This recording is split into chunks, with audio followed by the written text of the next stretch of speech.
हाय मित्रांनो, मी उषा. माझ्या चॅनलमध्ये मी तुमचे स्वागत करीत आहे.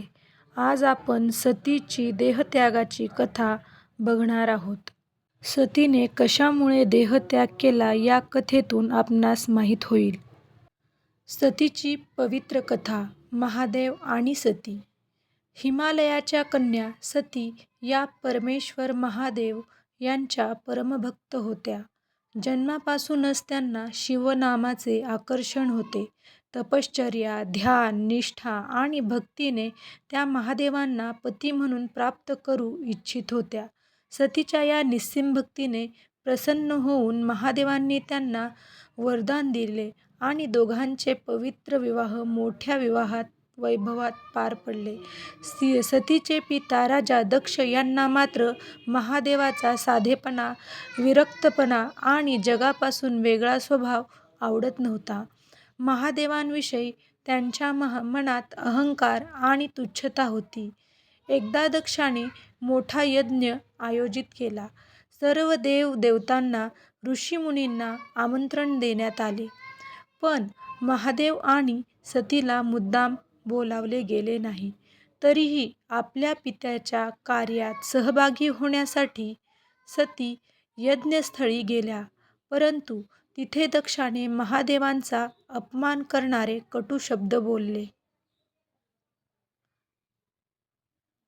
पतीचा अपमान सहन न झाल्याने सती व्यथित झाल्या. त्यांनी विचार केला, ज्याच्या अपमानाला माझेच घर कारणीभूत अशा देहात राहणे हे पाप आहे. अशी वेदना मनात धरून सतीने यज्ञकुंडात देहत्याग केला. ही बातमी महादेवांपर्यंत पोहोचताच त्यांचा क्रोध प्रचंड झाला. त्यांनी वीरभद्र आणि कालिका यांची निर्मिती केली. वीरभद्राने यज्ञस्थळी जाऊन दक्षाचा अहंकार चिरडला आणि यज्ञ विध्वस्त केला. नंतर महादेवांनी सतीच्या देहरूपाला उचलून विश्वभर भ्रमण केले.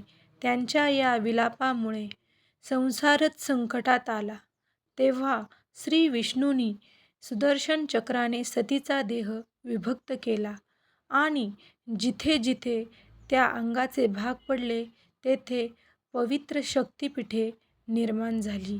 नंतर सतीचाच पुनर्जन्म पार्वती म्हणून झाला आणि त्यांनी पुन्हा महादेवांना कठोर तपाने प्राप्त केले. अशाच नवनवीन कथांची माहिती घेण्यासाठी माझ्या चॅनलला लाईक, शेअर आणि सबस्क्राईब करायला विसरू नका. आणि नवनवीन व्हिडिओंच्या नोटिफिकेशनसाठी बेल आयकॉनला क्लिक करा.